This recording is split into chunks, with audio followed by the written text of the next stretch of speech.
¿Qué es el psicoanálisis? ¿Qué es una pulsión? I started my professional activity as a neurologist. Sur le mot d'esprit, qu'est-ce qu'il dit d'autre? My name Sigmund Freud. De Jacques Alain Miller llamado Los signos del goce, Silet. Et comme ça, parenthèse, comme ça. Cuando los seres humanos son despertados comparten el mismo mundo, pero que cuando duermen cada uno tiene el suyo.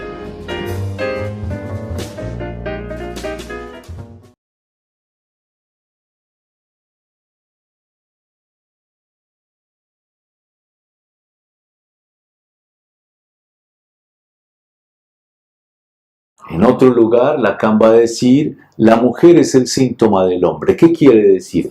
Que habla de aquello que él no solamente quisiera mantener en silencio, sino que no reconoce.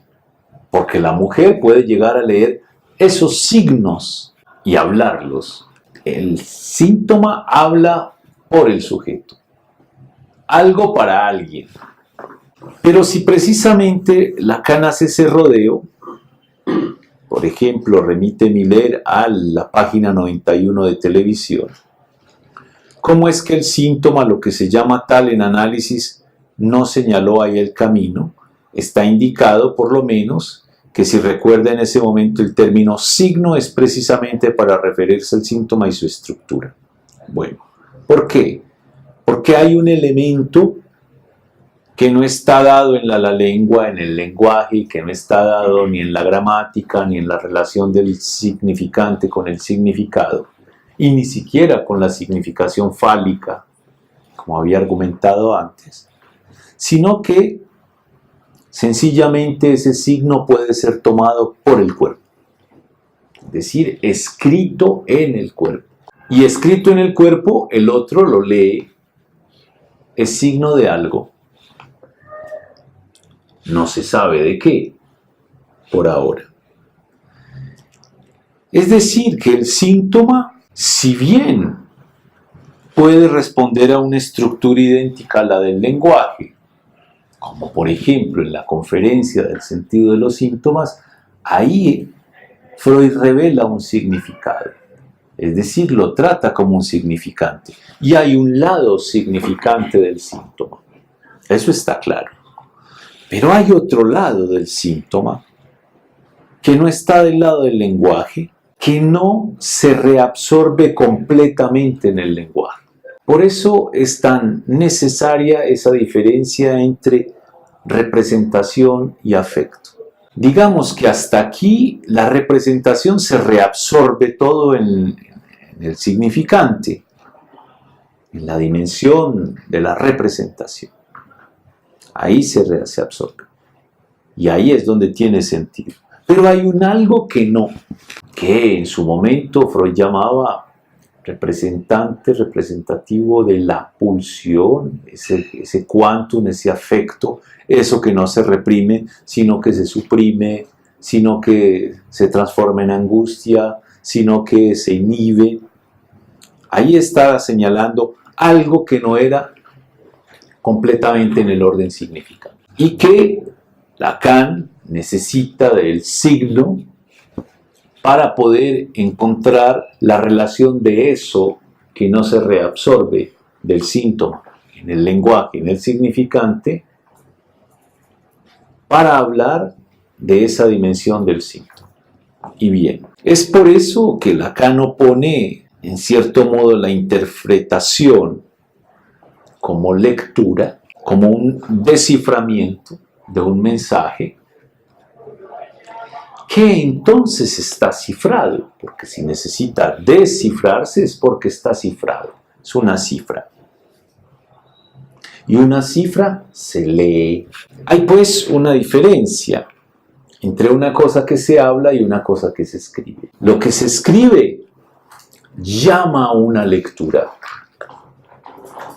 no a un habla, sino a una lectura.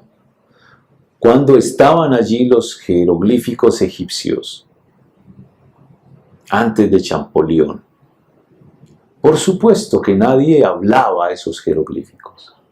Los que lo hablaban ya no estaban.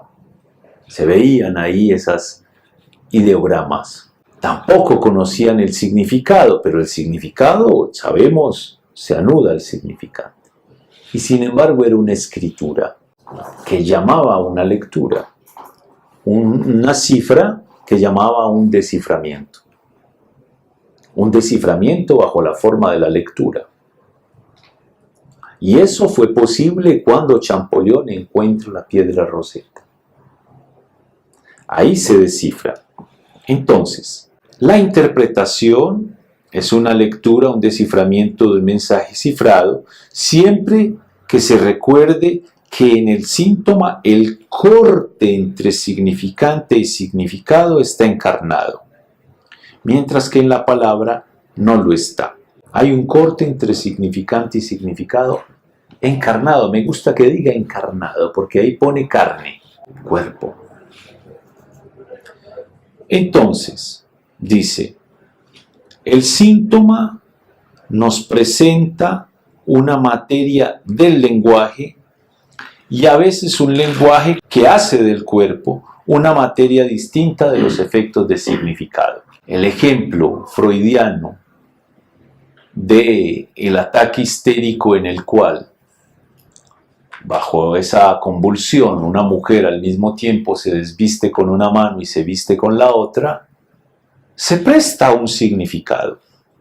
A decir, he ahí en ese síntoma una formación de compromiso de dos tendencias dinámicas opuestas, una que satisface la moral al cubrirse, una que satisface la pulsión sexual al descubrirse.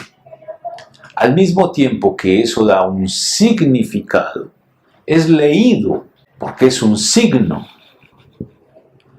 Un ataque de convulsión es un signo, no es un significante. Cuando se descifra, da algo en la dimensión del significado, pero no se reduce al significado. Porque también ahí está en juego una satisfacción pulsional, desvestirse, y una satisfacción de una fuerza, por ejemplo, moral, de cubrirse. Y cuando hablamos de satisfacción y de cuerpo, pues estamos hablando de goce. Es decir, que el síntoma no se reduce a la significación, sino que también en el síntoma hay satisfacción, hay goce. Incluso, dice Freud, satisfacción sustitutiva, porque no es la original, por ejemplo, un exhibicionismo, sino que es sustitutiva, en tanto es mitad desvestirse, mitad cubrirse. Pero hay satisfacción en el síntoma. Esto fue muy difícil de hacérselo aceptar a sus contemporáneos. Por eso él tenía que dar rodeos en el sentido de, por ejemplo, argumentar, discutir que había un beneficio secundario de la enfermedad. Decirle a alguien que está enfermo y que se satisface de la enfermedad podría ser un insulto. Pero cuando él comienza a ver beneficios secundarios de la enfermedad, que la señora sufre pero no quiere curarse porque de esa manera obtiene el beneficio, la satisfacción de verse rodeada por los hijos cuidadores, es beneficio secundario. Lo que pasa es que aquí lo que nos está revelando Lacan, a través de Miller, es que hay también una satisfacción primaria, un beneficio primario del síntoma. En el síntoma ya hay satisfacción. Y por eso no se reduce simplemente a algo en el orden del lenguaje que tiene significado. Cuando lo reducimos o cuando vemos la faceta del lenguaje, el síntoma como un significante que da un significado, no se nos puede escapar que también en ese síntoma hay satisfacción. Una satisfacción que no se descifra en términos de representación, sino que se lee como escritura en el cuerpo de una satisfacción. El ejemplo del hombre de las ratas es formidable. Si estuviéramos solamente en el plano del significante que remite a un significado, nos quedaríamos en que el relato del capitán cruel que repite el hombre de las ratas nos está hablando sencillamente de una horrorosa tortura oriental. Punto.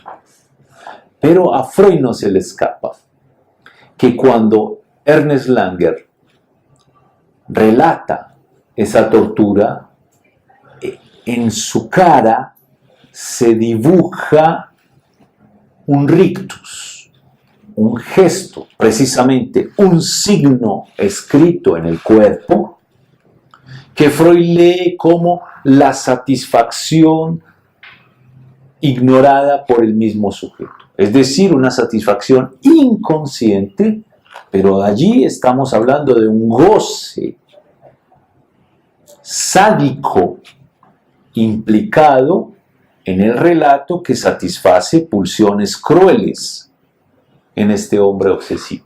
Freud escucha el significado de cómo hacían para torturar en el Oriente. Tal. El significado de las palabras no le es opaco, no le es oscuro. Lo que es opaco es aquello que no aparece en el relato, pero que no aparece en el habla, pero que Freud lee en el signo, en la definición peirciana, algo para alguien.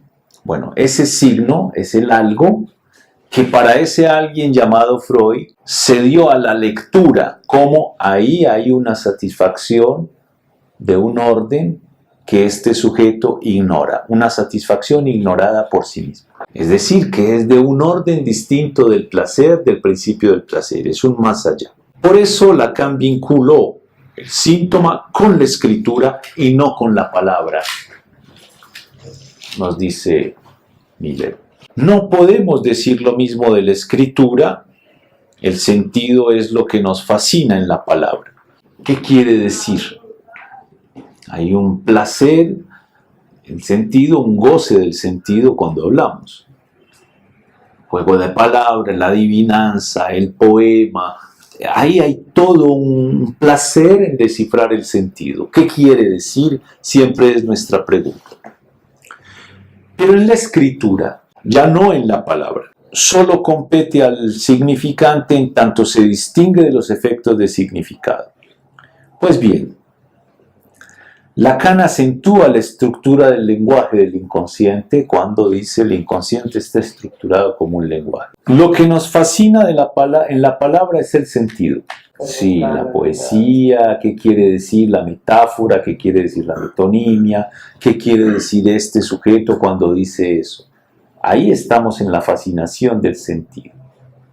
Pero la escritura no se da al sentido, a la representación, sino que está implicando no solamente los efectos. Ahí eso se anuda, es cuando uno está buscando los efectos de significado de, por ejemplo, algo escrito. Leemos para saber qué quiere decir. Ahí estamos la escritura trasladándola al orden de lo hablado, del significante. ¿Qué quiere decir? Pero hay un algo más en la escritura y que por eso Lacan ya no está pensando el sentido de la palabra, sino que la escritura más bien ya no es el inconsciente estructurado como un lenguaje, sino el síntoma estructurado como un signo.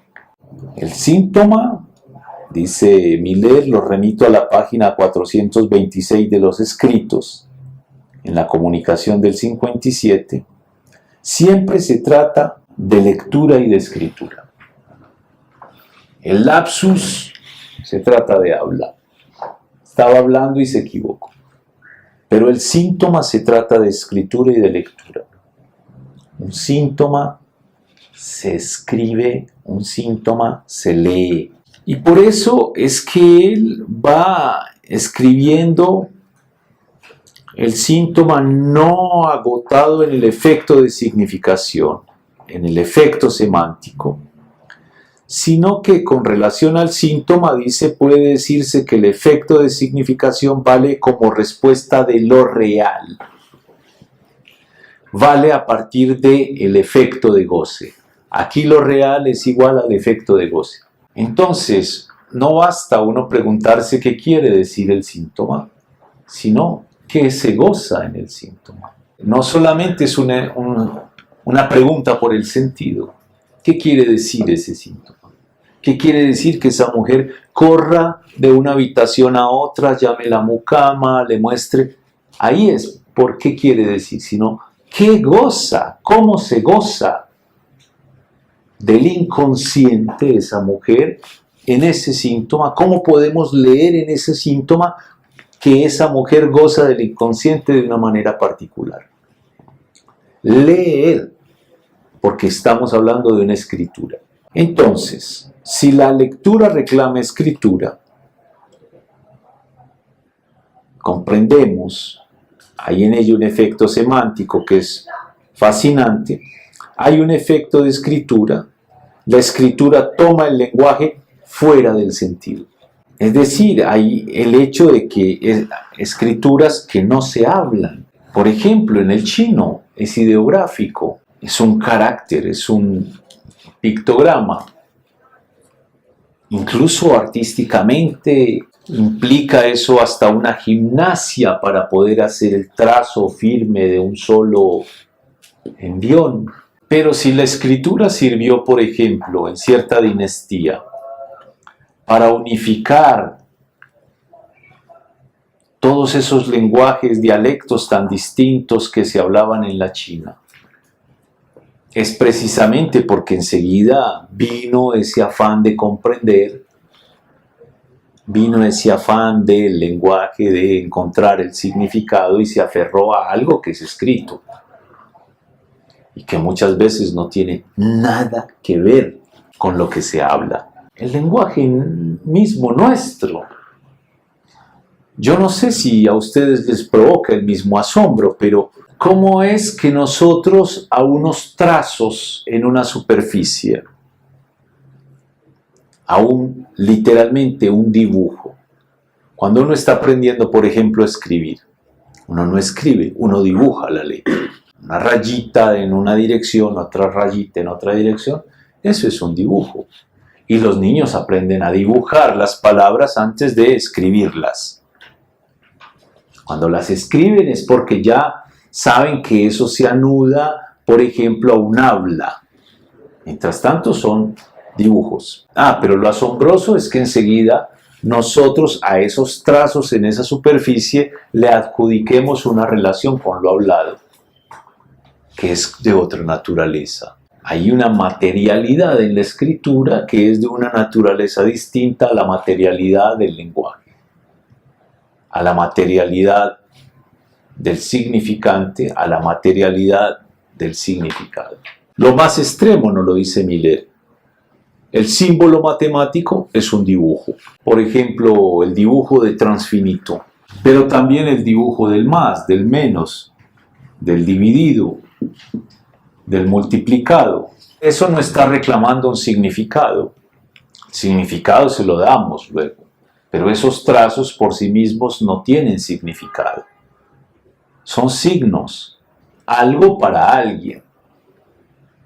Por ejemplo, alguien que va a escribir una fórmula. Es lo que quiere transmitir. Es una escritura disyunta de la palabra que nos sirve para escribir la palabra. En esa serie de signos que acabo de escribir en el tablero, no dice nada. ¿Qué palabra se puede componer ahí? Ninguna. Hay un signo de división, de multiplicación, de suma, de resta, de transfinito, pero eso junto no hace una palabra.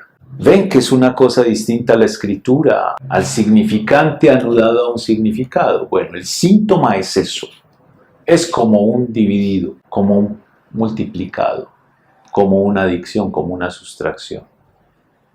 Una escritura. Me gusta esto. El símbolo matemático es el dibujo, un nudo. Desde esta perspectiva es una escritura disyunta de la palabra que nos sirve para escribir la palabra. Ahora, la escritura también responde a la estructura del lenguaje. ¿Qué queda de esa metáfora cuando uno deja de fascinarse con el efecto de significación? Que era Recuerden el efecto de significación fálica. Toda significación es fálica. Por eso Lacan escribe su texto La significación del falo. Dice Beudutum. Los caracteres ideográficos, los signos matemáticos, los dibujos de nudos también responden a esa estructura. Pero algo queda como definición y es que todo signo puede desempeñar el papel de otro. Puede, en términos de Lacan, ser sustituido. Fíjense que es un algoritmo. Es la sustitución de unos signos por otros. Descifrar un algoritmo es eso. Ustedes recuerdan, había una fórmula original y después se iba despejando cuando se multiplicaba el x más y al cuadrado. Cuando se multiplicaba por el cuadrado, se iban sustituyendo unos signos por otros. Y ahí significado por ningún lado. En cambio, en un poema también hay sustitución, pero hay una ganancia de significado en la sustitución, por ejemplo, en la metáfora. Y hay un sentimiento estético anudado a eso. En la lógica, en la matemática, ahí el sentimiento estético puede nacer no por la sustitución, sino por la impecable construcción donde, por ejemplo, las cifras dan. Lo que queda como definición es que todo signo, incluido el significante como caso particular, puede desempeñar el papel de otro, puede, en términos de Lacan, ser sustituido. Tenemos pues una estructura de la sustitución más general que la del significante, porque ya hablamos de la estructura de sustitución de la metáfora, pero hay algo más allá, más amplio, que versa sobre el signo y es válida para el lenguaje como tal sin ajustarse a la palabra. De aquí que Lacan introduzca en esta época el cifrado, término con el que nos recuerda que hay que tomar la estructura del lenguaje en primer lugar por la escritura. Es decir, no se nos olvide que en el análisis no todo es cuestión de palabra, también hay escritura. Y muchas veces en el cuerpo. Un pequeño paréntesis, por ejemplo, es el siguiente. Una persona me estaba relatando sus vicisitudes amorosas. Pero al mismo tiempo, yo le veía una gran incomodidad con el cuerpo. Entonces comenzaba a rascarse un poco el cuello, a hacer una cierta gesticulación, a tocarse por la espalda. Y le pregunté qué le pasaba. Y me dijo, es que tengo una alergia. Y me mostró entonces la alergia en el cuerpo. El punto es que no es una alergia por un virus, por una bacteria o por algo del ambiente, por algo reactivo, sino que justamente esa alergia le comenzó cuando comenzaron las vicisitudes amorosas de sus padres a tal edad. Me estaba contando con palabras las vicisitudes amorosas en el orden del lenguaje, en la función y el campo de la palabra y del lenguaje. Pero al mismo tiempo, yo leí en su incomodidad corporal un signo marcado en el cuerpo bajo la forma de un fenómeno psicosomático, una letra del malentendido parental, porque justo eso le comenzó a los 5 años, cuando los padres comenzaron a hablar de separarse. Escuchó, entendió el sentido, el significado de la palabra separación, bien, pero además escribió eso en el cuerpo. Ahí hubo una letra que yo leí, porque generalmente, ahí cierro el paréntesis, generalmente una persona que tiene un fenómeno psicosomático no llega a consultar por él, sino por otra cosa. Se descubre en el análisis casi que por azar. Es decir, cuando el analista está avisado que allí no todo es cuestión de palabra, que también hay una cuestión de escritura en el cuerpo y que involucra un goce, una satisfacción. ¿Y si el analista cómo lo interpreta? Lo pone en el lenguaje. le dice, hábleme de eso. ¿Cuándo apareció? ¿En qué circunstancias? Porque había ido, por ejemplo, una persona donde los dermatólogos y cada uno sacaba una teoría contraria a la del otro, exámenes y decían, no es esto, no es esto, no es esto, no nos lo explicamos. Y entonces queda el reducto. Si no es nada biológico, nada funcional, es psíquico. Psicosomático. La causa es psíquica, pero el efecto real en el soma, en el cuerpo, está allí. Entonces puede ser que alguien sufra de eso, y sufre de verdad, y hay que creerle, aunque su causa sea psíquica, psicosomático. Ahora bien, esto nos lleva a pensar que mientras el inconsciente estaba solamente cifrado en términos de palabra, bueno, la interpretación allí apuntaba al sentido. Pero aquí hay un desplazamiento que pone en primer lugar la escritura. El inconsciente deja de estar definido a partir de la palabra para estar determinado por la función de lo escrito. Su definición entonces es la de un saber cifrado. ¿Qué es el inconsciente? Un saber cifrado. Un saber a leer, a descifrar. No en términos de sentido, sino en términos de goce. El cifrado se inscribe en la enseñanza de Lacan cuando lo problemático no es el efecto del significado del significante, sino el efecto de goce de la letra. Y entonces podemos hacer una equivalencia. Cuando se trata de significado, lo reprimido vuelve. ¿Por qué? La definición de la represión propiamente dicha es, ¿qué es la represión? La represión, dice Freud, es el retorno de lo reprimido. Se reprime, pero eso retorna sustituida, etc. Pero ahí es una cuestión de significado. En cambio, en el síntoma no es solamente el retorno de lo reprimido, como por ejemplo una persona que dice, esto me apareció a los 5 años cuando comenzó la discusión entre mis padres. Ahí estamos en el terreno del significado. Sino que además retorna en el cuerpo, retorna en un real, retorna en un goce cifrado en una escritura reflejada en el cuerpo, porque, por ejemplo, a una persona esa querella parental le daba una posición de una cierta satisfacción edípica. Y enseguida Miller anuda esto a una cosa que me parece muy interesante, y es que ¿por qué los sujetos tienen síntomas que aparecen en lo real?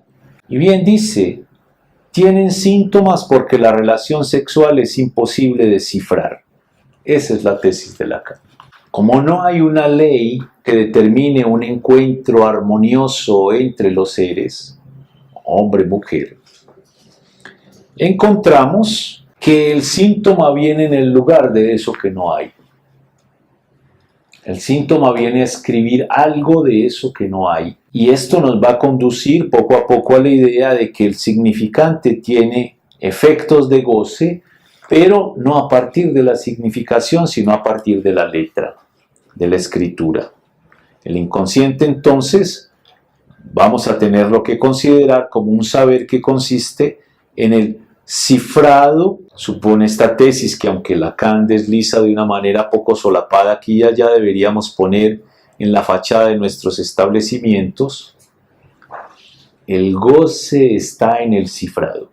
Excede el gozar del cuerpo, equivale a lo que les anunciaba al comienzo: gozar del inconsciente.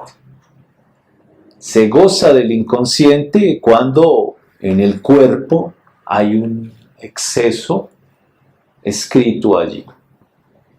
Entonces, el inconsciente no solamente se descifra en términos de significado, de significación fálica, de representación, sino que hay también un gozar del inconsciente. Y por eso hay también un juego de palabras entre la letra se escribe, s'écrit, dice, y no se crie, que suena igual, homófono, pero es se escribe y no se grita, no se clama. Es decir, es del orden de la escritura y no del orden de la palabra. Y es el síntoma el que nos lleva allá. ¿Dónde fue Lacan a encontrar en el seminario aún el ejemplo del goce místico? En los poemas de Juan de la Cruz. Ahí hay una escritura, donde no solamente es el soborno del significado, sino la vivencia gozosa de fundirse con Dios, que es una vivencia que atraviesa la escritura, lo corporal. De Bernini's. De Bernini's. Claro, porque en esas estatuas no solamente está la dimensión, representa a la Virgen, representa toda la carga mística de significación, sino que hay un gesto, un signo en el éxtasis de esas santas que nos señala el goce. Y por eso el curso de Miller se llama Los signos del goce. El goce hace signo en el cuerpo.